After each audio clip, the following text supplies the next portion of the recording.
Welcome to this panel about Project Pitfalls. Has anyone ever been in a project that didn't have a pitfall? It happens, right?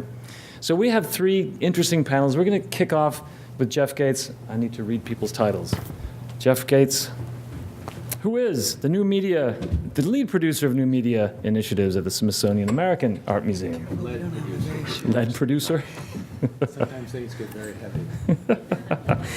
So he's going to give us a kind of introduction to thinking a little bit differently of projects, a kind of Zen approach, I think, when we were talking about his session, that it's in some ways, it's not always the destination, it's also the journey, right? And then Bruce and Christina will talk a little bit about how you may hit some hurdles along that journey and ways to make difficult decisions and to be nimble enough to see a project evolve, to see the need to make difficult decisions that you may not have anticipated.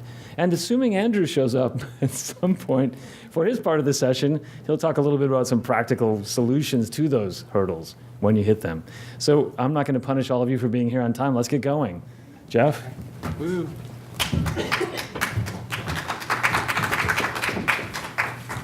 Are you plotting for him or for me? All right, just a second.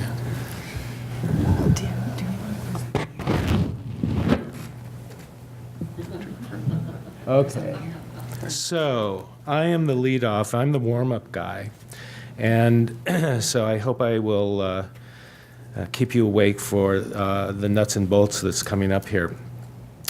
My talk is entitled, "And the process-oriented will inherit the earth." So right off the bat, you know where I'm going. As technology fuels changes in our project development, paying close attention to process is becoming more important. So let's start with Glenda's question, which of course really was her question in the first cut of The Wizard of Oz. Are you process-oriented or are you results-oriented? Now, to make this talk as palatable as possible, I try to inject as many cultural, important cultural visions and images in here, so you'll see. And there's lots of mixed metaphors in here as well. So often project management, and I don't think anybody would disagree, is like the parable of the 12 blind men. Everybody knows what they're doing, and they're undertaking the project in their own way based on their own part in the project. Now, stakeholders have a vision of what they want, and they give technologists a list of deliverables. Technologists take that laundry list, and they try and find the right tools for the final project. But technology and the mission of our museums are fueling changes in how we approach this process. So I'd like to talk about how these changes affect what we do. Now, there's many ways of talking about process-oriented versus results-oriented, and so this is my way of talking about it. Results-oriented is the arrow that is going through the maze, trying to get the end as quickly as possible, and process-oriented is the one that's sort of flying above it all. So in results-oriented goals, how quickly and efficiently, and this is going to be, major project management dogma here. So, how quickly and efficiently can we finish the project? And, the primary emphasis is on getting the project done on time, within budget, and within the scope to achieve our goals. Now, process-oriented goals, one visualizes project development from the beginning to the end to finish on target and on time. And this is what I call meta project management. You may quote me on that. The primary emphasis is how are we going to obtain our goals? And as technologists, this is something that we are very, very much involved in. Both are important to the success of the project. Without a goal, there is, excuse me, without a goal, there is no project. But once you have a goal, you need to know how you're going to get there. So is this what I'm talking about? Not quite. But what are the roles of the people working on the project? We have managers and stakeholders, and their scope is broad. Are we on target? They have no time to drill down to details. We have workers. The scope is much more granular. We need to know what's happening at all times. And when I say we, I'm speaking, this is my point of view. We need to know what's happening at all times to monitor success. So process and results-oriented project management styles are not mutually exclusive. Oftentimes, we go back and forth between those two ends, but we must be aware of both approaches. Now, let me give you a real-world example. I had a boss who would, in the middle of a project, ask me, "How's it going?" How many people here have? Yes, okay. And so when she said that to me, I would say, "Oh my God, well, we're right in the middle of this very difficult issue. The CMS is giving us lots of problems. So-and-so is being a you-know-what, and blah, blah, blah." Actually, that's great. All she wanted to know is, Weird about it. is the project going to be done on time? Right. So it took me a while to realize that I thought she was asking one thing, and she was asking something completely different. And so I took note of these things, and so I decided to do an experiment. The next time she asked me how the project was going, I answered her question. I said, "It's on target. Everything will be done on time." And then I started telling my story. I'm a storyteller, so even when it comes to projects, I tell stories. And so then I told her, some of the issues that we were dealing with, but she was much more, she was much readier to listen to what I was saying because I had given her what she needed right at the beginning. I came to this because I took conversational coaching. It was really an interesting process. Okay, so technology is accelerating organizational change, and this affects our development process. By focusing on process, we can be more agile in project management, and we can also anticipate problems and roadblocks.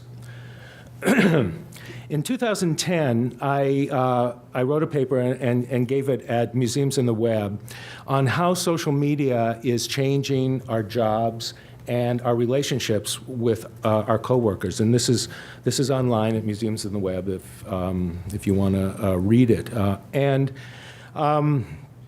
I mentioned in the paper 7 roles that I thought that technologists were now starting to play within the play of these major changes that were going on in our practice.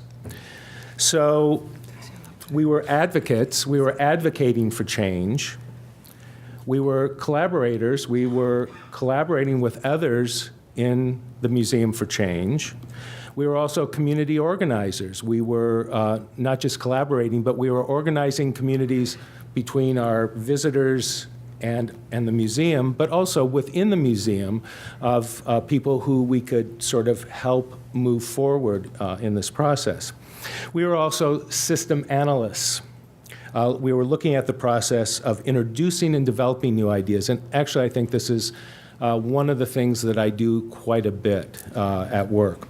But we were also realists. We realized that change does not come easy. It does not come fast. The way I would look at it at the beginning is, all of us, I think, are looking ahead. We're all seeing what's coming down the pike, how we might use it, et cetera. So I'm way over there, and I start to talk about way over there, and what I get is, these walls, we can't do that, this and that. And so what I've learned is to be thankful for small victories. So in other words, of course I'm looking way over there, but I'm also looking at how to get people involved. So as part of that, we are also negotiators. We're negotiating for change. We're building alliances within our organizations. And finally, to sort of sum it all up, we're opportunists. That means that whenever I see an opening, whenever we see an opening, take it. You know, whenever you see that somebody is saying, well, can we do this? Be ready for them. So we can also apply these roles to project management. So Dorothy, to get back to the Wizard of Oz, had her yellow brick road as her map. We have Microsoft Project as our map. How many people here can read this thing? You can. Oh my goodness, I need you. You're hired. To me, it's awfully confusing. But somebody does need to be looking ahead. Now, what I'm saying is it's not just the project manager, but also us technologists. So let's get back to our project. Where are we on this thing? The project manager is trying to keep it all together, but is looking at it as a manager and looking at it from the stakeholders' point of view. She understands the stakeholders' world, but doesn't often understand what us technologists are doing and why we're doing it. The stakeholder feels she's given her list of deliverables to us, and between the project manager and us, she wants to make it so. So I'm bringing in, you know,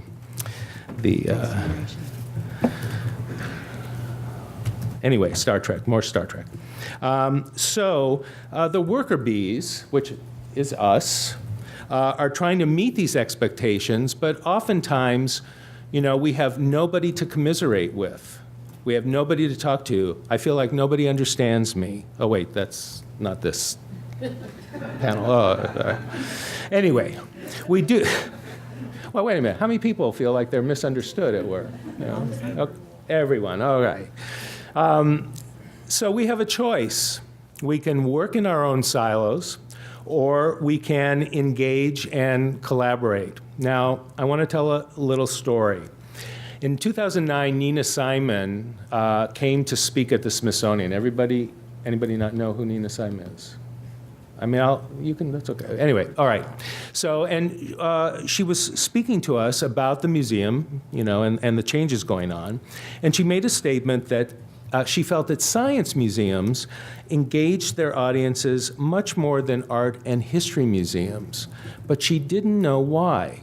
Now, there was a Twitter back channel going on, and I was in the audience, and I tweeted that science curators are scientists whose experiences are rooted in collaborative inquiry, where an engagement is important to what they do. However, I thought, and you can tell me what you think of this, art and history curators come from disciplines where personal research is the keystone to what they do.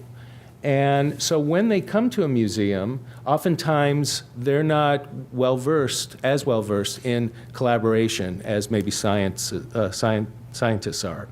So does this make a difference in how we develop projects, how fast we move, how quickly do we change? And of course, I would say that it does.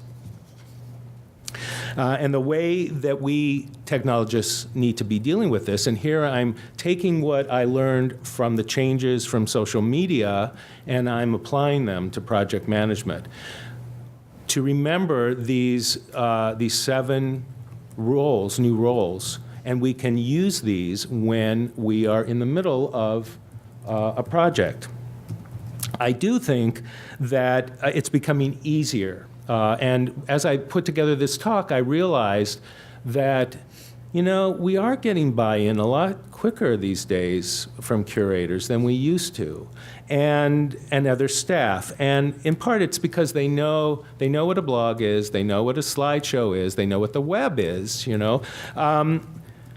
So they're also, and I think this is important, they're also getting used to the rate of change, the fast pace that we often would like to move with technology. So as a sidebar, though, I will say this, that their interest in what we do at this moment is a little bit more passive than active. But I see that this is changing as they start to understand what's happening, and also as new curators come in who, this is second nature to them. Okay, so I want to give you a real-world example of all of this.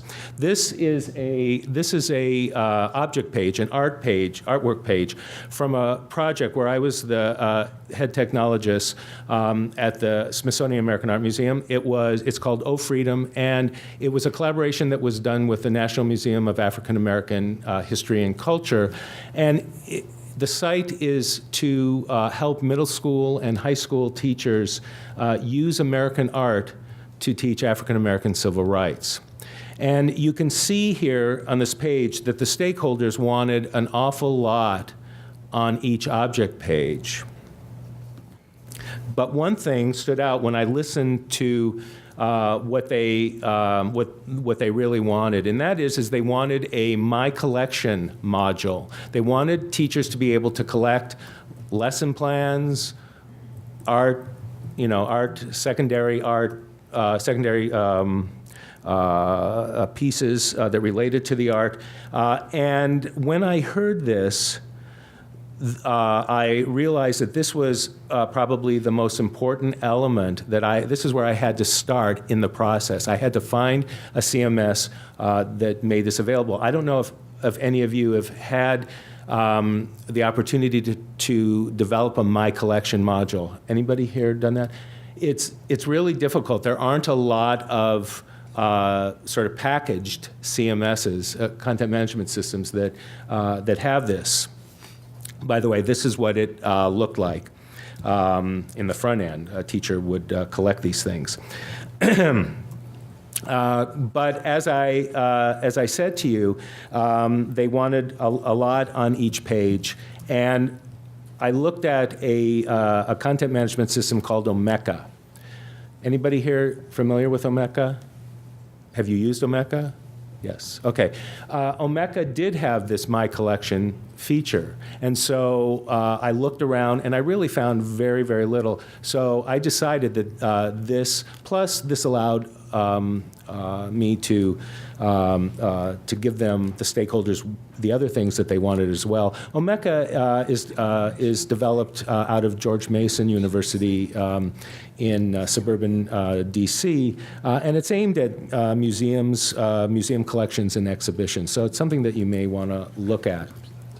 So getting back to the artwork page, as I said, there were a lot of things that they wanted on this page.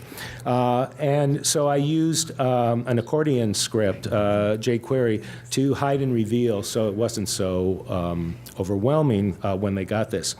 But one of sort of the second most important thing that they wanted were these secondary sources, these secondary images, this related material. This is how it would look if you expanded that accordion.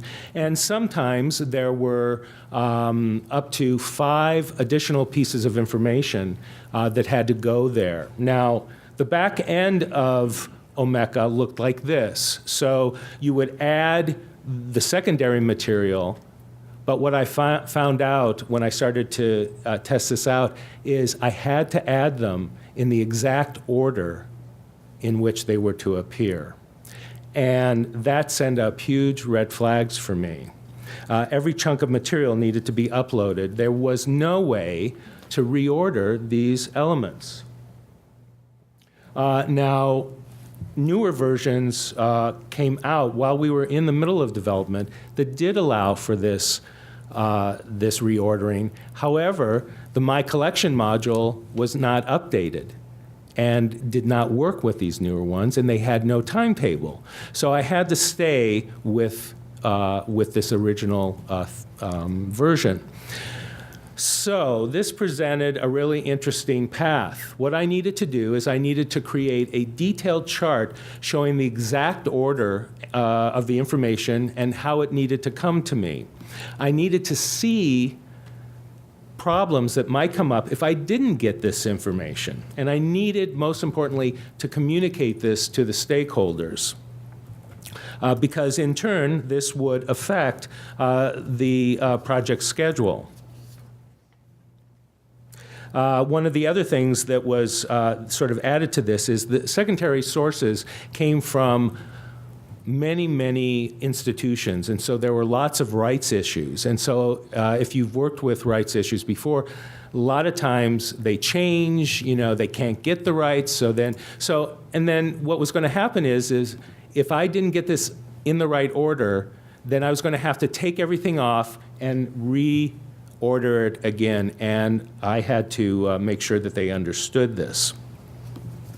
So I had to be able to manage my own development process, but I also had to be able to communicate to the stakeholders the limitation of the content management system. So I had to see not just what was happening in my realm, I had to see how this might affect their expectations and what they did. And this may not surprise you, they started to question, why did you pick this CMS if this, this is so problematic, for us? And I reminded them that their number one, the number one thing, the most important thing they wanted was that My Collection feature, and this was the only way to get it unless we wrote the thing from scratch. We didn't have the money, we had no budget really, and we didn't have the time. So as part of this process, I have to be able to defend what I do. And the development process was actually extremely long, not from my point of view, but in terms of gathering this information. This turned out to be a 3-year project. And what I saw my role as being, given what I knew was going to be coming down the pike, is to make sure that I was always one step ahead of what they needed. All right. So I want to make a larger connection here and sort of swing back to what I learned about how we relate to each other via social media, because I think we can connect those processes and those changes with project management as well. So the emphasis on process and project development is mirrored, as I said, in the changing and new relationships we're making both with our visitors and with our coworkers. And rather than focus on just the results of the art-making process, or rather than focusing on just the results of project management, we also need to be focused on the process itself. So we need to obviously do that when we're developing projects. And this change, I think, is taking place at all levels. And this, the strategies that we've employed, as I said, for social media and the changes as they affect us, also can be applied to project management as we roll this big boulder, this Sisyphean boulder, up the hill. As long as we remember what roles we can play and how we can help and gently help move these processes along. So slowly but surely, we are moving that up the hill. I did this myself in Photoshop. I moved him. Yeah, okay. I'm on my last slide. See, I gotcha. So let's swing back to Glenda. And basically, the question now becomes not are you process-oriented or are you results-oriented, but when is it advantageous to be process-oriented, to be aware of what's going on so that we as technologists can see forward any problems that may be coming down because of the limitations of technology and also because the stakeholders often aren't sure exactly what we do. They just like to see good results. That's it. Thank you. So while we do some laptop switching, are there any questions for Jeff? And we're being recorded and streamed this morning, so you can Jeff, get yourself will on the camera. cable run down here? Can we just do it? Oh, he wanted you over here. What? The camera's there. Camera turn. Specific questions. Hey, camera person, will we be able to pivot over to here? This, You want to stay this won't seated? fit. This won't. Yeah, you're not going to get on. Right. Well, we hate you. All right, so we have Bruce Wyman, who's a consultant, USD, Don't worry about it. something like that, and Christina DiPaolo from Balboa Park Online Collaborative. Good morning.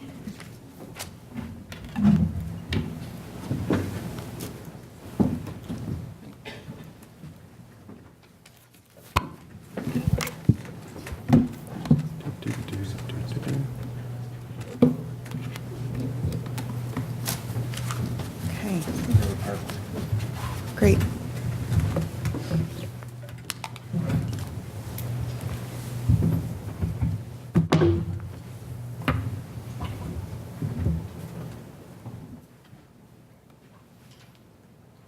So our presentation is called Hard Decisions Are Good, Change is Constant. And regarding process and results, when you're working on a project where much of the staff, the project I'm going to tell you today, much of the staff is funded by a grant that has a limited time set, and you have a very ambitious project where you're building something from the ground up, it's really hard not to focus on results because you've got to get something done in a limited time frame.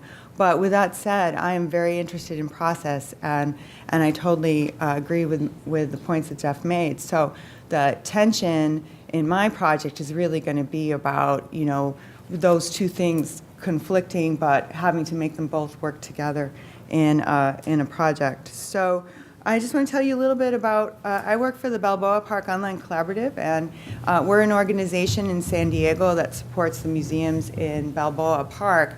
And there are over 20 museums in the park and about 80 cultural organizations. And what's really great about my organization is that our mission is really to support the missions of the museums through making sure that they implement technology, and technology is part of their strategic goals to achieve their mission. So it's a really wonderful focus. And the organization started in 2008. It was a project and experiment of the Legler-Benbow Foundation. And over the last year, we've actually been transitioning from a project of a foundation to an independent nonprofit. And it was a 3-year funded project, and nobody really knew if the organization was going to continue on. So think about this project in the perspective that nobody knew if we were actually going to be there after a certain amount of time. That's really fun, I just have to tell you. What is the project? The project is to create an online portal of all the aggregated collection content of the Balboa Park Museum's digital collections. And we received an IMLS leadership grant, a 2-year grant, to produce this aggregated website of the collections, specifically for San Diego teachers that currently really do not have access to the rich content that these museums have. And we're talking about science museums, history museums, art museums, a really wonderful diversity of museums that these teachers really don't have access to right now. And I've been doing a lot of networking with the teachers and talking to them. So the project is to build this tool from the ground up. With digitization, there was very little digitization going on in the park when Balboa Park Online Collaborative started. A part of the project is to implement data standards and to implement a centralized dams. And the web portal that we're building is actually pulling all the content from a digital asset management system that holds all the collections of the museums that we're working with. How many museums are we working with? Well, we started, when we brought a dams into the park, we started with 3 for a pilot project, and now we have 7 in the dams, and that's what we'll launch with when we launch the site. So the project started in fall 2010. We had community focus groups in the spring of 2011, and then we started a design process that went through the summer, fall of 2011. We hired this fabulous company in Los Angeles called CESO, Interactive Media Design, and they really worked with us to take the ideas that came out of the community focus group, where we asked teachers what they wanted, work towards actualizing designs for the website. And they came up with these great designs that you'll see here. They had this idea that the collections of the park, and this is a beautiful photograph from the Museum of Photographic Arts, their idea was that actually all the collections could come streaming through. So you'd see this image and then it would move, and then you might get maybe an image from the Air and Space Museum and then an image from maybe another museum. And then it has this information panel here where if you click on that, you get more information about the, oops, yes, oh, that's going in the right direction. So you see that this is the basic information, what museums call chat labels. Then if you click in other areas, you can explore connections, have additional media. And then down here, there's lots of different ways you can view the collections, and there's a lot of rich tool sets. And their design was pretty amazing. And then this was idea that you could have sets of collections, grouping of collections that would also stream through the site. And in the back, as I said, we were implementing a digital asset management system. So we were designing something and starting to build something that really didn't exist. But we chose the Piction dams, and we've been working with Piction, who have been a really wonderful partner, to customize the dams so that there's a component where the museums can easily select their collections and push them to the commons. And you'll see over here, there's a little light box. So they can do searches. It says public commons. They can do searches on what they have in the dams that's private, that they just manage. And based on what they want to put into the commons, they can just select the assets and put it to the commons, and it will actually be updated the next day. And we really focused a lot of attention on this because, again, we didn't know if we were going to be around to support this, and we wanted to make it so it was sustainable and the museums could easily participate in the commons, take assets back and forth, and also that we could add, new museums can be added to the commons, and then the website would reflect that the next day. So we created a system when we went from 3 museums to 7, the website would grow and it would be pretty painless. So that's the dams. And then we spent a lot of time thinking about what we would use to build the UI. And we're actually a Drupal shop at Balboa Park Online Collaborative, but we felt that Drupal would be very limited for the kind of functionality that we wanted. And so we decided to build it in a PHP framework called Cake. So the UI, the front-end UI is really simple. It's really just a lot of API calls to the Piction dams calling all the data. And so in the fall a year ago, we built a proof of concept with a small kind of data set from the 3 museums that were getting into the dams. And then we started really building out the site. And by March, we had real data in the dams, and we had the UI, most of the UI hooks together. So the site started coming together, and we started to notice some pretty significant problems with the site. And while we were starting to realize that some of the designs that we had some flaws, we also had an advisory committee. It was at the time of the Museum and the Web conference, and we had an advisory committee, about 6 or 7 leaders in our field, both technology-based, project management-based, strategic thinkers, and they spent a whole day reviewing the site, and they basically helped us figure out kind of what was going wrong and what we needed to do. And this was in April, and we want to launch the site and complete the first phase of the project by the fall. So the priorities they said was optimize the site to improve collection download times. The collections were taking forever to download because this streaming idea that you could just pull in thousands of collection objects at a time was a wonderful idea, but we didn't really have the resources in the back end to support it. So the loading times were large.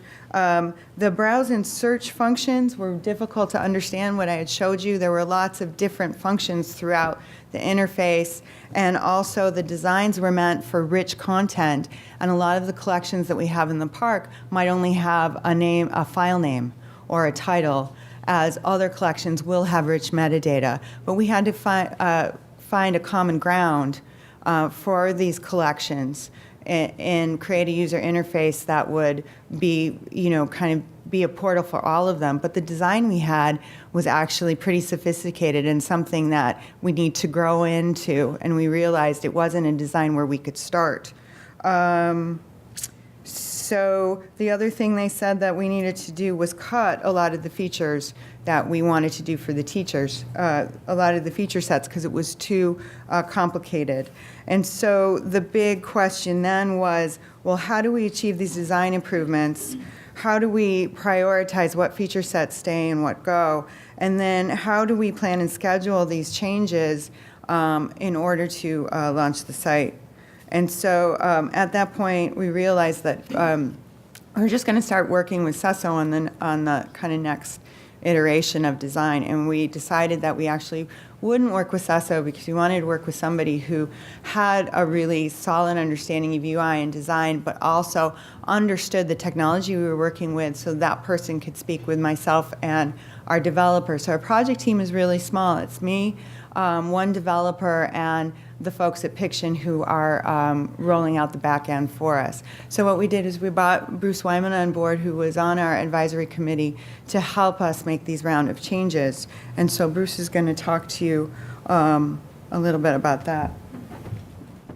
So the site review is interesting. And, it was one of those cases where it had been a project that had grown very organically. There was a lot of intent, a lot of desire, a lot of design that had gone to a really wide array of things that they were trying to do.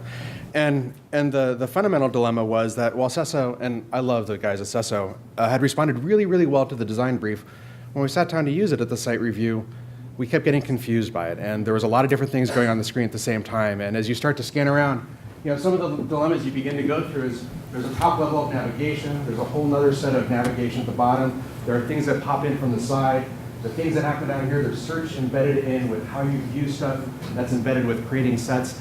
And so kind of the hierarchical organization of what you might look at and how it might be communicated to the user, you're not sure what to do. Everything is there at one time and nothing seems to kind of work in a smooth, cohesive way. And yet it met all of the requirements of the design brief that was there. And so, really the reality was looking at the timeline of the next 6 months that this design wasn't going to be workable, right? And that was one of the first very hard decisions to say that coming out of that day that this is not where it needs to be, and that everything that we've tried very hard to get to at this point, and all the things that we thought we've delivered on, will not succeed in the final execution of the experience. And so, in a very quick overview, we went from this to this. And really what it ended up being was a much more discrete focus on some very simple tasks. And we identified, the 3 or 4 things that we really needed to do with the site, not the 15 to 20 things that we wanted to do at the site.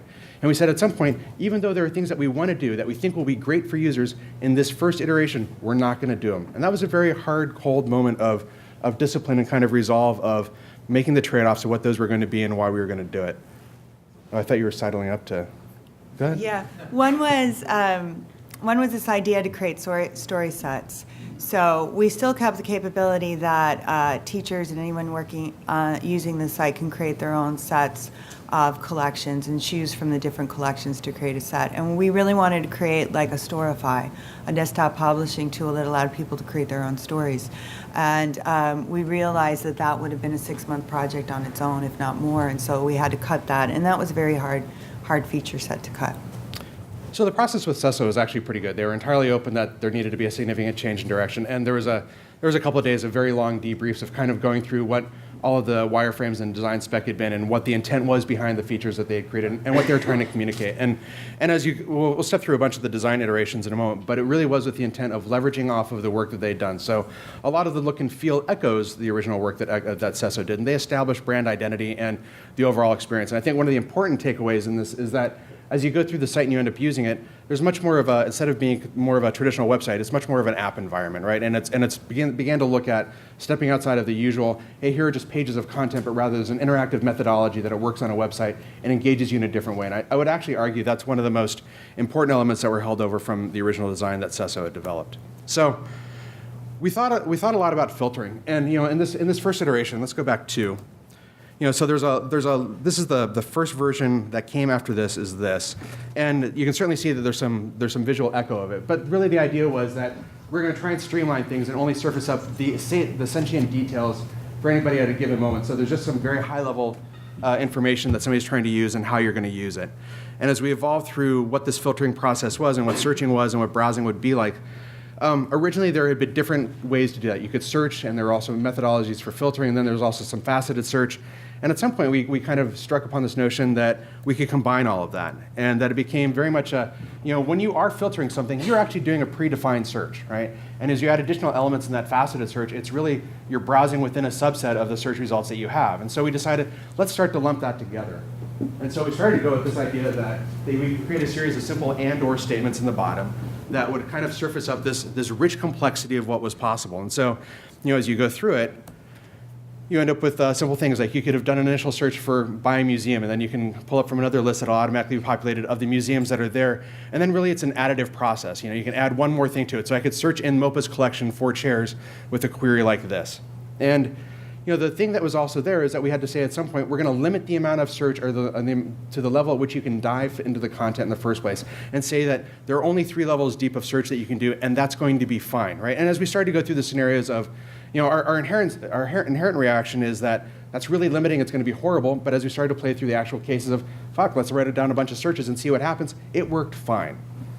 I'm sure that was bleeped out in the tape. So just to go in a few other simple places, just to give you a sense of it, as we began to streamline content and the login and how people would actually begin to engage with the site, we originally had this tabbed interface, but we decided we wanted to give more room to the images themselves, and then also make sure that we could look at images in a variety of different ways. Importantly, sets went through a fairly dramatic evolution, and this is one of the things that was probably the source of the most discussion amongst the team and what was trying to be developed, because originally it was sets for anybody, and at some point we said, what, our target audience is actually teachers, and we started to say, let's do the stuff that's right for teachers, not everybody else that we could think of, because we could say, oh, there's people in San Diego that want to come to the museum and see stuff, or people that are browsing at home that want to see their favorite airplane. They weren't the target audience, and so we thought much more in terms of what our target audience was going to be and refining the interface for that audience, right?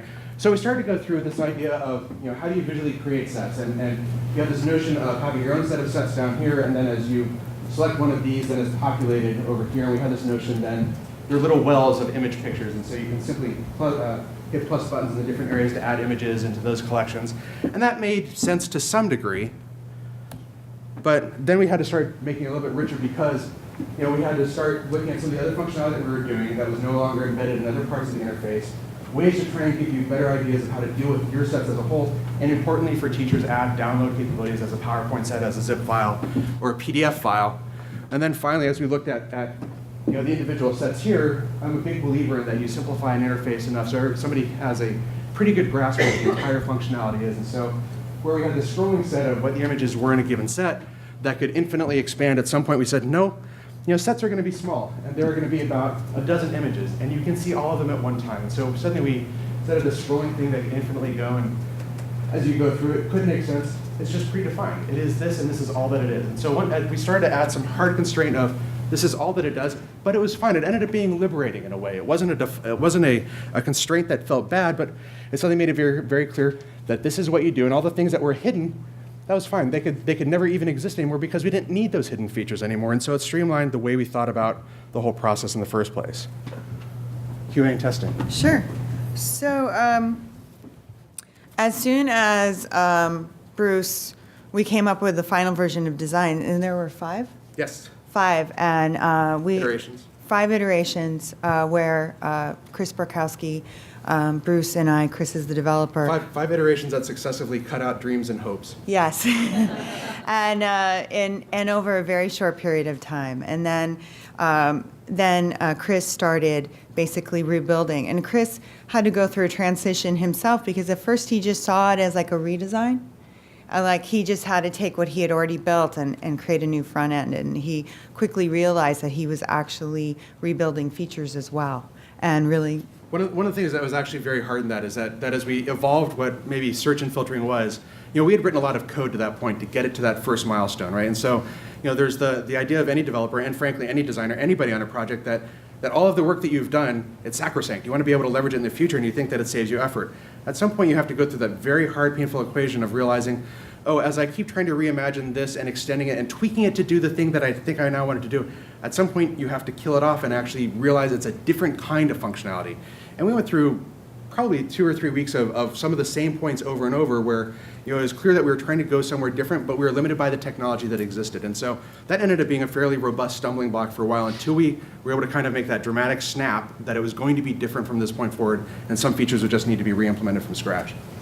So after the designs were finalized, I created a click-through prototype that I went around to some of the schools that I had made connections with and tested it with teachers and did some design testing. And the browse and search, they really, that was great. They had no problem with that. They had a really hard time understanding what the commons is.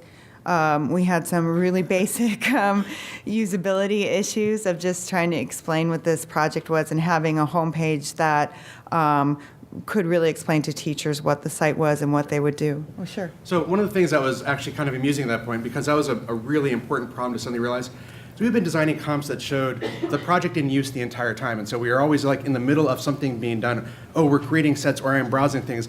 We never made taken the step back and said, when somebody first comes to the site, what do they experience? And so we had this sudden gap of, well, we show deep functionality immediately, which was not the right introduction for people to be able to use the site. Right. So it was really great to talk to these teachers, and so I took back that information to the team, and we were able to adjust and make some changes right away in our work. And then some of the things that the teachers told us we didn't really change in the design, but that we knew that we would probably have to deal with when we did QA. So Chris spent the next month or so building the site out, and then we did a really extensive QA working with museum staff, BPOC staff, and some teachers. And in the QA, we realized that the page downloads were still really slow and prohibitive. And the other thing that Chris had done during this time as well was because CESO, we had created the stream idea, and that wasn't working. Chris implemented a full-on pagination solution, and I had no idea how difficult pagination really is. It's very difficult, and I thought I knew a lot about building websites. And so the page downloads were still slow. This, let me see if I can go forward. The homepage, as Bruce was saying, we haven't built this out yet, but we're going to redo the homepage so that it's the introduction, what the commons is, what the core feature set is, very easy to understand on the homepage, and we're going to do an instructional video.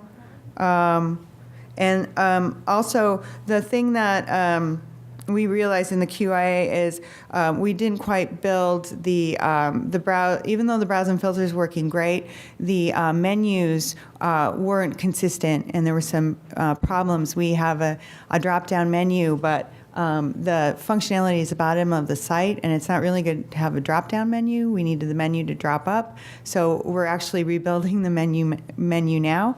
And also, you know how we didn't have it, so when you click on a thumbnail image, it would go to a larger image. We had it actually, it would bring up the metadata about that image, and that was really hard for users, and we knew that would be hard, so we're reconfiguring that now. And there were probably about half a dozen design instances like that where we knew, we had lengthy discussion that it could go either way, and at some point you have to realize we can talk about this all day, but the best thing at the end of the day to do is just put an iteration in front of a user and see what they start to do. So we knew that both outcomes were reasonable. We had compelling arguments for both, and very quickly with 10 minutes of user testing, we knew what the right solution out of those two things was, and so that was an easy path to go forward to that point. And so at some point you got to be able to say to yourself, what are the breakpoints that I have, and at what point can I just stop my worrying about this and just let somebody else react to it? And they'll tell you within seconds, and usually that number is about 5 people will uncover about 90% of your user interface problem. So it's not a significant threshold. It's relatively easy, and it'll make you go forward much faster.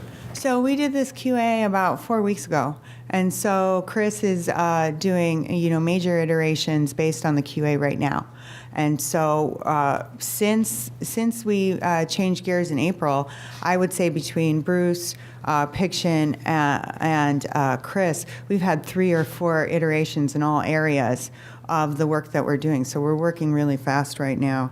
And the pace was different, right? I mean, and that's 3 or 4 significant iterations in as many months or a few more months, where in the previous, 6 months before that, it was one major design iteration, so. Right, and a lot of that is because we were building something from the ground up, and we really didn't have the data and the content to really prove what we were building, so we were kind of working in the dark. I just want to focus a little bit on project management. We're working we use Redmine, which is an open source project management tool. It's really great. We have all of the park using it for all our projects, but we felt like we needed something a little more focused for this that everybody on the team could use. So we've been using Trello, which is really great. It's like a Pinterest for project management, where you have your tasks and everybody can go in and update them, and you can have files, and it's a really great tool. And Chris is in New York City, Piction's in Australia, Bruce is in Portland, so we use Google Hangout and Trello and a lot of tools to help us connect. And we talk. Well, when Bruce was working actively on the project, we had 2 meetings a week, and Chris and I try to talk every day. And Piction's really great; they're always around. So lessons learned. No,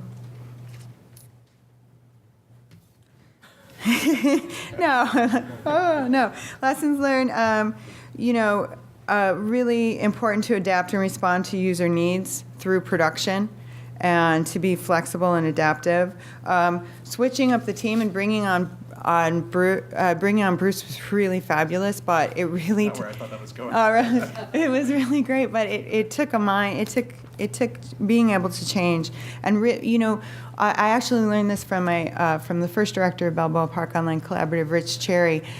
Team building is really important, and the team you start with might not be the team that you need in the middle of the project, and really being able to recognize that and adapt, and everybody's okay with that.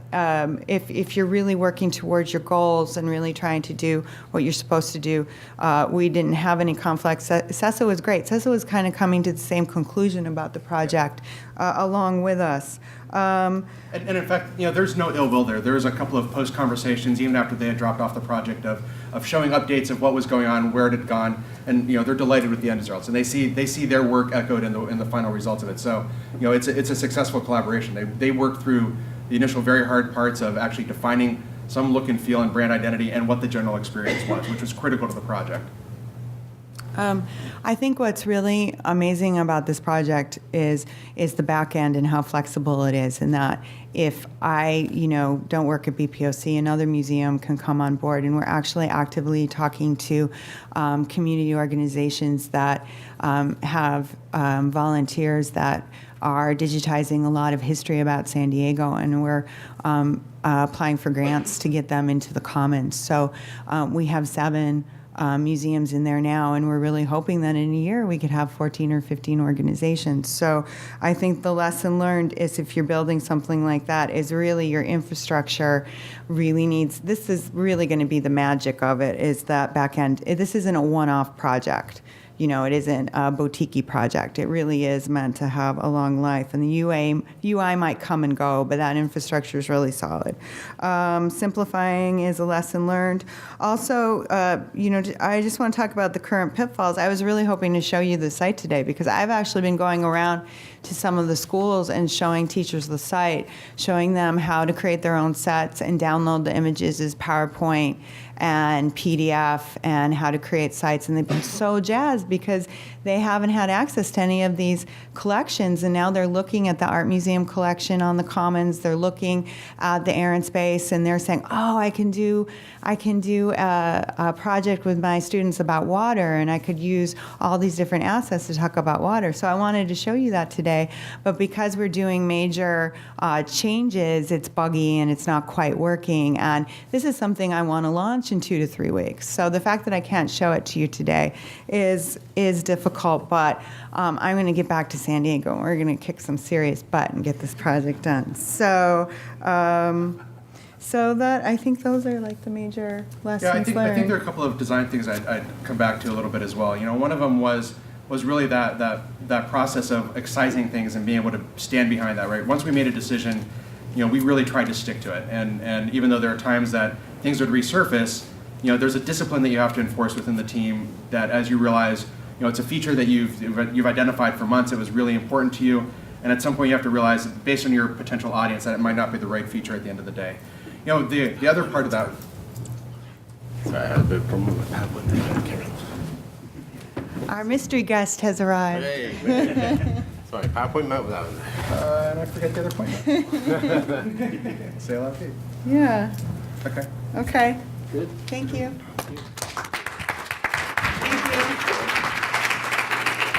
So we'll let Andrew get set up. Are there any questions or comments or follow-up to Bruce and Christina's presentation? I know it's Saturday morning. I know you're tired. Yes, Diana, can I bring the microphone to you so we can get it on tape?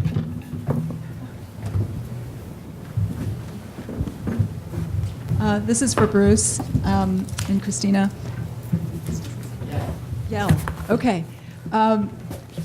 You talked about how you had the first vendor had met the design brief, but it still didn't, quote, work.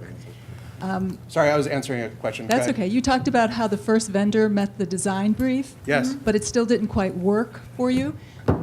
Thinking back now, is there any way you could have prevented that at the start? Yes, I think, well, it's always easy to say. No. Yeah, I mean, no, because, you know, we're a very ambitious group, and I think now there's a lot of high expectations of what you'd build, and I think our culture is all about stories and, you know, unleashing all these really rich stories about these collections, and I think that's really what we want to do and what I know the museums will do down the road. And I think, you know, I would like to say yes, you know, what we could have done is got some of that data and done design with the real data, but that data really wasn't available, or we were making it available, but it wasn't available at the time. And through so there's this really tension between what you want to do and really what you can do. And I think to Bruce's point, we just had to figure that out on our own. Actually, I'll modify my answer a little bit now that I've set up Christina to.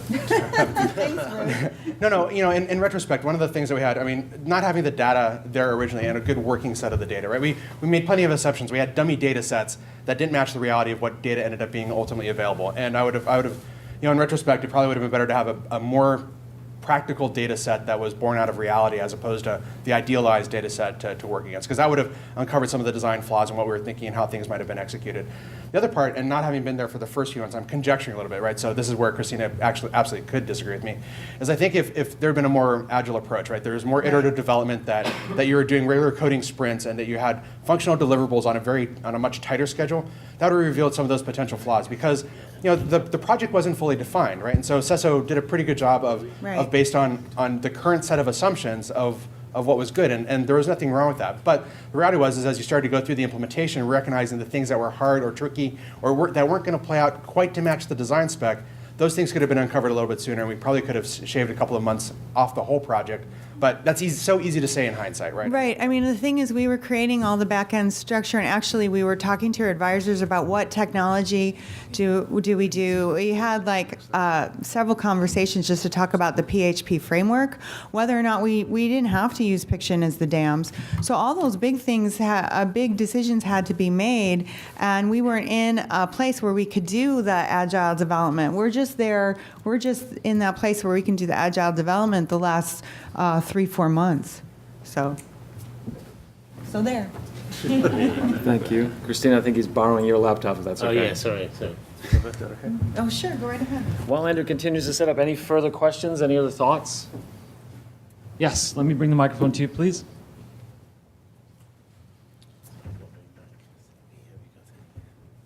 Hello, I'm sorry. I walked in a couple minutes late, so I'm sorry if this was dealt with at the very beginning when you guys were talking. But I was just curious, you were talking about the the database and the structure of the data that you had and having these dummy data sets. Was the structure of the data informed by the goals for the user experience, or? Partially, right? Some of the data set we knew was going to be there, and we had a good idea of what it was going to be. But a lot of it was that there's also this big fundamental effort for the consortium of museums that were in the park. Nobody had ever gone through their collections and actually aggregated and normalized a bunch of the information. So there's a whole back-end process that anybody who's done robust digitization, that's put stuff into a DAMS, has dealt with large collections management system. There's this whole level of going through the data, sifting good data from the bad, normalizing it against each other so there's some consistency. So we knew that some of that effort, which needed to happen park-wide anyway, it was driven by the needs of this project, right? So while this defined some things, there were certainly a bunch of things that existed, and it was just part of the process. But yeah. Bruce, Yes. and maybe Jeff, you can weigh in too. I have a question about iterative development and how to know when to fish or cut bait. How do you make that? Where's that point in time? Is it based on anxiety? Is it based on budget? Is it based on? I mean, how do you find that moment when you say, "Uh-oh, we need to reassess"? One of the, I hate to, I'll answer with an aphorism, right? Because that's easy. Here we go. No, I won't do that. The fundamental thing is that for a lot of the stuff I do, I kind of take a Tufte-esque approach to it, right? I have this idea of what the thing ought to be. And then as I have an idea of what it ought to be, I start to go through and cut things out of it, right? Like Tufte would in visual design, right? And as you begin to remove those things, the question is, does it still serve that core thing that you wanted to do? And make sure you've written that down or you have a very clear idea of what it is. And you keep whacking away the things until then it becomes wobbly for that thing to actually work, right? And so you kind of keep going through that mental iterative exercise because you have to, right? Because it's so easy to add features, and it's all those added features that really bog you down, right? So it's not that you're saying yes to the right things, it's that you're saying no to everything else, right? So along that way, you've got to have this fairly high threshold of when things start to go awry, and this is where having some awareness of how the technology works or what might be going on. And I'm lucky in that my background is fairly deep on the technology side, that I can have strong, deep discussions with developers that are fairly esoteric about a lot of stuff, that you have a sense of how well are they communicating, because developers as a breed in general, I'm going to vastly generalize, are not good at being communicative about the things that they want to do because they just want to get the stuff done. And at the end of the day, there's a little bit of a hero complex of like, well, I've overcome these incredible odds to do this amazing thing. And yet you've got to be able to kind of have those ongoing discussions to recognize how true or not true that is, despite their innate desires to really want to perform. So it's a weekly exercise, right? You have to go through almost every day and say, is this actually getting somewhere? Or at some point, do we need to say, this is not necessarily something that we have to do and we can step back from it. But it's an ongoing discipline, and it's a combination of anxiety, looking at the schedule, looking at budget, and understanding the stress level or the ultimate deliverables that you have.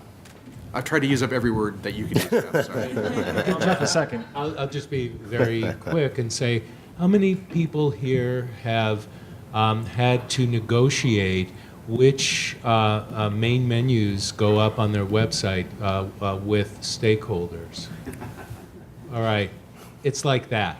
I think Andrew's ready to go. Right. Go. First of all, I must reflect on probably the most ironic PowerPoint title I've ever had to deliver. Sorry, I had a complete meltdown on my PowerPoint this morning, so I do apologize for being very late. Right, so this morning, technology projects, what could possibly go wrong? This presentation nearly didn't get here, so yes, right. Yes, what could go wrong? Okay, here's what I'm trying to do. So I apologize for missing the rest of it because I'm sure it would be very contextually useful for this. So what I'm hoping today is just to get you to reflect on some types of recurring problems in technology projects, which I'm sure we've all had, to leave us some ideas for your strategies to defend against them.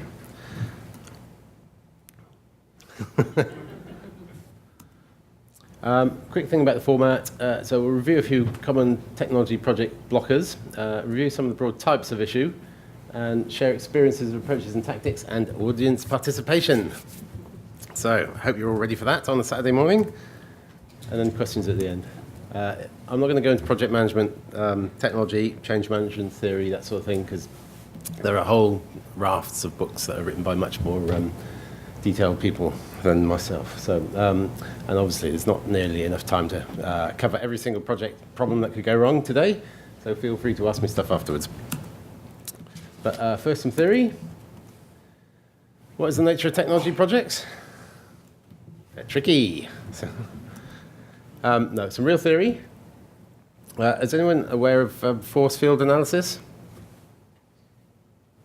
Oh, right, okay. So actually, it's not nearly as complicated as it sounds. It's a thing from, it's actually from psychology, from Kurt Lewin, but essentially it means identifying all the things that are going to oppose you, and then looking at the problems, you can come up with solutions, basically, more or less, but it's obviously far more detailed theory than that. So here we are. This is a normal thing, thinking, hey, I've got a project. What's going to possibly stop me from doing this project? And there's usually like millions and millions and millions and millions of things like this. Clearly, you can't cover every single problem that could occur in your project like this. So there are sort of roughly 4 stages of a project, which are you need it, you design it, you build it, and then you embed it, or you stop it. So that's one way of doing it. And I'm going to cover sort of 6 broad areas, and there are lots and lots of different things that can go wrong, but they tend to come into these sort of things. So sustainability, integration, product service, scoping, stakeholders, and governance. Right, yes, yeah. Sorry about this, but it is audience participation time. Right, so I've come up with some of the biggies in governance issues, so things like scope creep. Who's ever had to deal with scope creep in the audience? Oh, not too bad, yeah. I was expecting more, actually. Executive override? Yeah, okay. Free money is a good one. Yeah, so what really, what I'm going to get you to do at this point is shout out some potential solutions to the problems here. So we have, so we've got scope creep, executive override, free money, naysayers, joint projects, and unrepresentative personal opinion. And I'm allowed to say the next one because none of my marketing team are here, but brand control freakery. So, and unilateral tech decision making, and the lack of agreement on aims. So I don't know how people sort of in their organisations would deal with something like scope creep. Is anyone sort of brave enough to shout out an answer at 9:30 in the morning on a Saturday? Ooh. Name it and identifying it to start. Well, yeah, that's good. That's good. Yeah, there's lots of. It's just sort of nailing it down. Anyone else? Oh yeah. A massive. So require more bureaucracy. Is that Yes. Written change order in triplicate, please. Yes. I mean, you can go overboard in both directions here. I think Bruce kind of said something before, like have it defined and go back to it repeatedly. Every time scope creeps, go back and say, look, we defined this already. Move on. Well, Yeah. the compulsion to embellish, Yeah. you know, once you get started, it's like, start thinking. Say no frequently. Yes. yes. Thank you. That's very good. The naysayer, that's what that. Yeah. Right. Wait. You know, the thing I'd say is, you're right. You're not doing that to be a jerk, right? You're actually trying to do it with the best interest of the project at heart. Yeah. Right. And so you do it with an open mind, but you have to be disciplined in being able to do it. Yeah. No, The definitely. other thing is to say, my job not to say no to you. My job is to tell you what yes costs. Yes. Yeah. That's a very good one. So, we have one where we have a content. Hope somebody tweeted that. That was a Yeah. good one. No, actually, I couldn't have asked for a better one. Thank you. So here's part of the reason I'm doing this is because I could just sort of sit up and put lots of here's what I've done. I know everything, but obviously none of us know everything, but all of us know quite a lot about things. So really, I'm just trying to get some thoughts from the floor here. So here's what I came up with. Let's see if any of those match that. But pretty much what Bruce just said a minute ago. So first of all, define what you're actually intending to do and be prepared to defend your terms of reference. It's quite good if you actually just do write down and obviously get signed off a big fat thing that says this is what we're doing. This one's a slightly more subtle one, which is to do a power holder or a gatekeeper review, which is in your organisation. There's always somebody that will either help you or somebody that will sort of completely stop you from doing anything. And they're not always just like, the director or the IT person or the network guy or stuff like that. There can be some quite subtle power holders. So it's just to sort of think, right, who are the people that actually control everything I'm trying to do. This one is is quite important, which is essentially don't accept any grants at all unless they accept unless they support your strategy, because there's no point in that money. Basically, it's just going to stop you from doing what you really want to do. That is a really hard one to achieve, I think, because somebody says, "Oh, there's a grant. You're an big organisation. You must have this thing. We've got to be part of this." Document your sign-off. So once people have agreed to it, make sure you've got it in writing that, well, that's very good, but this is what we're doing. Remember, this is what we said, which is exactly what Bruce said a second ago. Joint projects I have down there. Joint projects are good, but they can be, interesting, I think. Who's involved in joint projects in the audience? All right. With other organisations?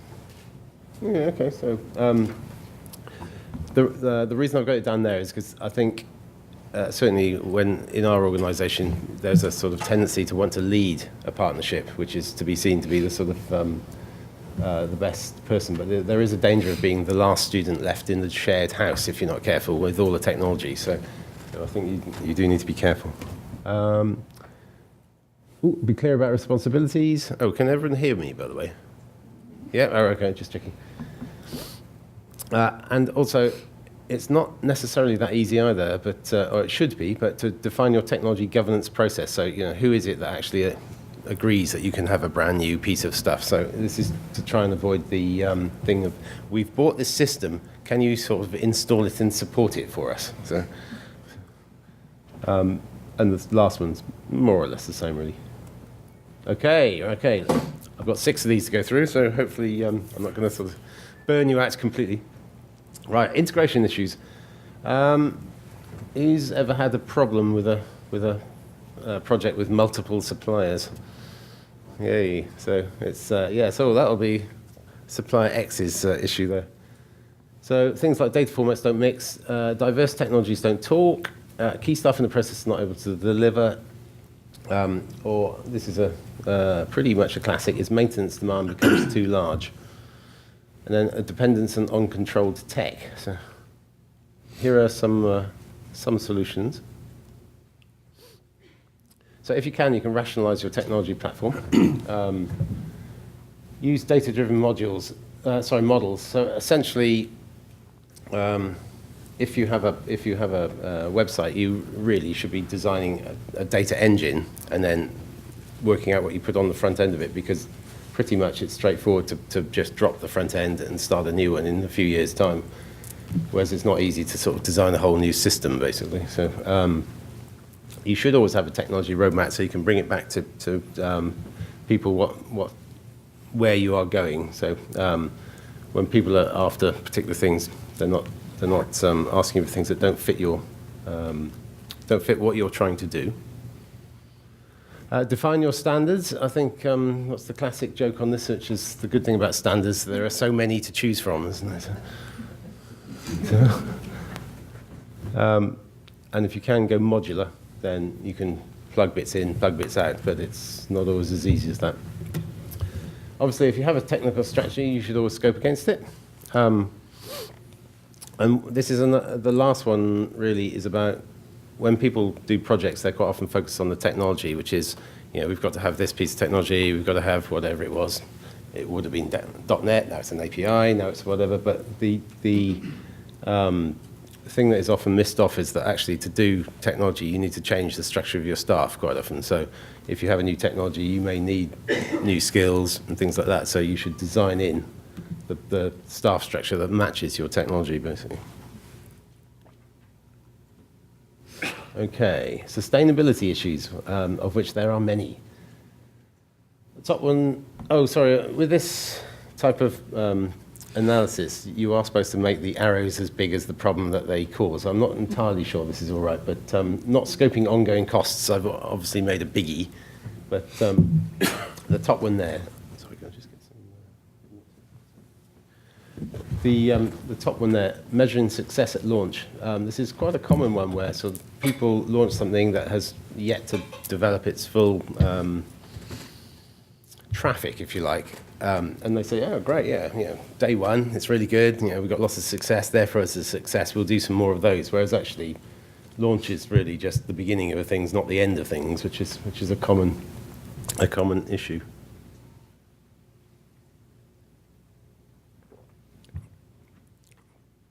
Right. Okay. So let me have a look. Not scoping ongoing costs for staff and support. Who has had to deal with a project that somebody else has started that is not supportable? And I think hands in the audience. Ooh, right. Yes. Okay. Yes, I think most people. It's not an easy one. So I won't read through all of them. So here are some responses to that. Obviously, one way to cope with the sort of technology problems that you have is just to review and rationalize your portfolio. Again, data-driven models as default is generally going to save you from a lot of things. You can change your front end, but you can't change your database structure and all the sort of ways it feeds that easily. How many people, when they do a technology project, have actually got to go through a steering process, like a control board or anything like that? Anyone? Oh, right, okay. Because this is something we've been trying to introduce, which is, it's quite tricky to sort of control. I mean, we're a large organization of 700 people, and 700 people who've just seen something interesting can be quite way out west, basically. But a simple way to deal with that is just to have a form. So, here is your form. What is the business objectives for your suggestion? How many people is it going to benefit? How's it going to cost? And how long are you going to support it for in your department? That's a sort of good way of applying it, basically. Another thing that is really important is to define the product lifespan. So everything that you ever start is going to stop, basically. So if you ask people to when is this going to stop at the beginning, then it gets more of a sense of realism about, it's just going to build into the biggest thing in the world ever for everyone that's out there. So conduct load testing, that's more of a technical one. Review what can be outsourced as a commodity, so can you put it on the cloud? Wow. Thank you, that was great.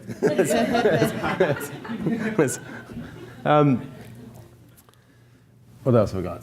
Test for platform, vendor lock-in. So vendor lock-in, app lock-in, iOS lock-in, there's all sorts of ways that can affect you.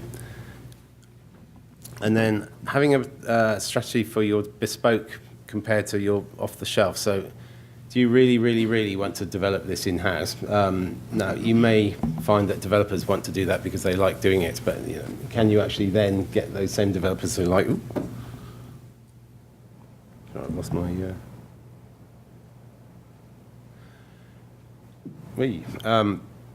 Developers like building things. They don't necessarily like maintaining things. So you need to be quite careful about how you approach that, basically. I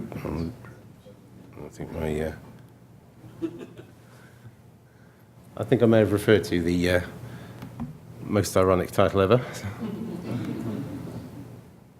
Is that going?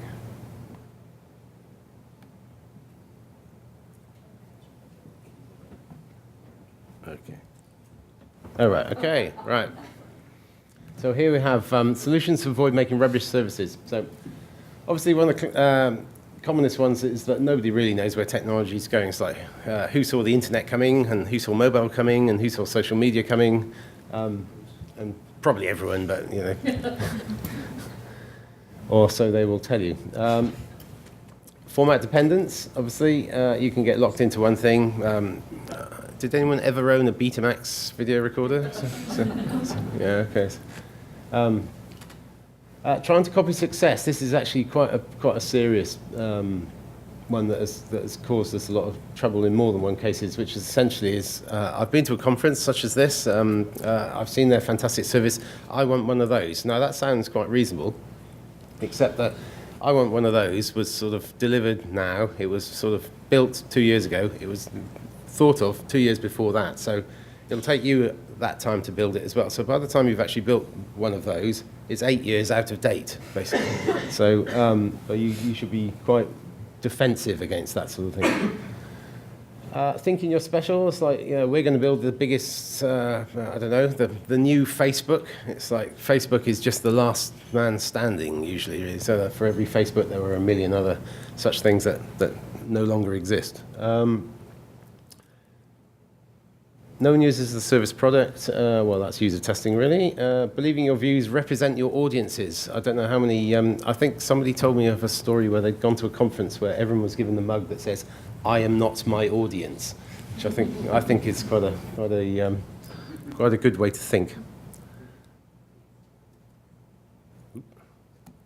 So, here are some solutions. So essentially, smaller, faster changes. If it's uncertain, you can't plan for, well, you can plan for 2 or 3 years in advance, but it's dangerous to do so. So it's better to make, I can make this bit better, I can make that bit better, I can stop doing this, and do it in deliverable packages. Use betas, pilot things, just sort of check them out, see if they work. Obviously, understand and involve your users. That probably should be like sort of this big. I've mentioned define lifespan before. And defining success in advance. It's incredible how many projects don't actually say how they're going to tell you how it's succeeded or not. This one here, requiring data to substantiate claims. It's actually quite hard to defend against somebody who is like the top person in your organization telling you that this is what they want to happen. But if you can find something that says, yes, but actually only 3 people have ever done that ever, then and that's useful. And again, short planning cycles. Right, scoping issues.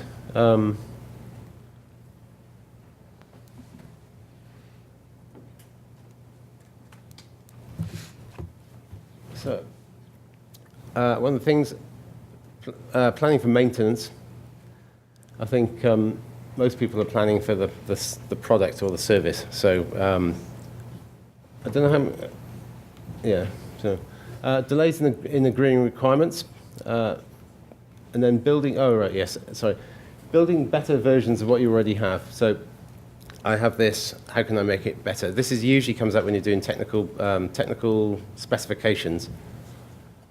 So you have something where if you ask everyone in the organisation how they want their new, I don't know what it can be, say a library management system or something like that to be better, what they will tell you is, when I go to screen 3, there's a thing over there. I wish it was over here. And if you end up with that sort of thing, you end up with millions and millions and millions and millions of requests to make something better that exists at the moment. But if you go to the market, essentially it won't actually be there anymore. Trying to do everything. Oh, thank you. And technical language confusion. So here are some things to that. Keep requirements functional, not specific. So I need the public to have an enjoyable experience when they come to my website. It's better than I want it to be on the left. Define the maintenance responsibility and revenue budget. If you are doing a project, it's not how does it launch, it's how does it launch, how's it going to get maintained, and how long does it last for, and so on. Be clear about sign-off, I think we said. Short planning cycles and scope within your technology strategy. Sorry, I have about 2 minutes. I think this is the last one. So I think we've probably mentioned unrepresentative personal preferences. Has anyone in the audience actually been told that they have to do something because somebody in their organisation just wants it to happen? All right, okay, right, yes. I think it's slightly more acceptable when it's the director of an organisation, but when you've got sort of, I think we've got 4 keepers, but we've got 5 or 6 other sort of levels of fairly senior managers who want things to happen. If you don't have governance, that can be quite a big deal. We've got user expectations, not even technical language confusion again. Late requests for amendments, that's scope creep coming in. User expectations not achievable. So it's an old one actually, but establish good staff relationships. Sometimes you do need to just actually go and speak to people. So the difference between an email and an email read out by somebody who doesn't know what you're thinking but thinks you're angry is quite a big difference. So obviously do user testing. be clear about your strategy, communicate strategically. So this is a bit like talking to your audiences. So some people just want to know that the brand is defended. Some people know that technology won't work. So you need to be careful about how you give your message. Again, identify where the real power is. I think we're there. I have some examples, but we won't go through them. So I think because we're out of time. Okay. Thank you, Andrew. Okay. Hey. So we've got just a couple of minutes. I think, if there were a couple of goals for you in the session this morning. One was to try to get you out of the mind frame that managing a project is a lot like hitting yourself in the head with a hammer because it feels so good when you stop, right? That there are actually peers who are happy to talk to you with experience managing difficult, complex projects where goals had to change, hard decisions had to be made, relationships fostered, destroyed, refostered, whatever it may be. They're all happy to talk to you. We have a couple of minutes before the coffee break starts. If there are any questions right now. I said coffee and everyone's thinking about coffee. My mistake. I managed that really badly. I managed expectations poorly. May we ask a specific question? Of course. Because I had Only vague questions. great, because I had there was a tantalizing arrow on your next to last slide that said develop deflection tactics. Yes. Please explain. Well, there is essentially. Sorry, can you hear me? Yes, thank you. So essentially, there are some things that you can stop, and there are things that you can't stop, but you can sideline so that they can. I'm trying to think of a good example of that. So there was a study in the book I was reading where they were talking about trolls on social media websites, where they were looking at essentially some people just have the mindset to attack people on these things, and it's not that they actually think they're doing anything wrong. It's just that they have a sort of almost like an ego issue, which is that they just want to always be the person that has the last word, and this sort of thing. But in this study, they were talking about the fact that these people are also always amongst the top 10 contributors to these things. So there is the balance between positive, actually I've just got to tell people about this, and positive, actually I've just got to be right about this. So what they'd done is they had eventually, instead of, I don't know if anyone's ever tried to deal with somebody who's like a repeat complainer on a member of the public, but what tends to happen is whatever you put down is they analyze every single word and they come back with a response again. So you could just have that bouncing sort of conversation with all these people all the time, or you could essentially say, right, okay, these people, let's give them their own personal area where they can talk all about themselves, and essentially, while they're over there just talking about themselves, then I can just go on with what we're trying to do in the first place. So it's essentially, some things you can't beat, but you can tell them to go off and form a group that deals with this thing. So you can't always stop the problem, but you can sort of deflect it away from yourself. Actually, a lot of times I get trolls when I put my own work up, which are remixes of stuff, and people say, that's not your work, And so we go back and forth, and finally I ask them, well, what is your work like? And all of a sudden, they're gone, or a more appropriate case to what we do here is I would say, well, what would you do, and what this basically is, it's sort of the difference between Western philosophy and Eastern philosophy. In Western philosophy, think of boxers. They're, it's power against power. In Eastern philosophy, you're taking somebody else's power and using it. So that's what I would do. And it really does work when you do turn it around. And you turn it around without rancor. You're just asking a question. I told you he was a Zen master. It is the end of our session this morning. I'd like you to please join me in thanking our panelists.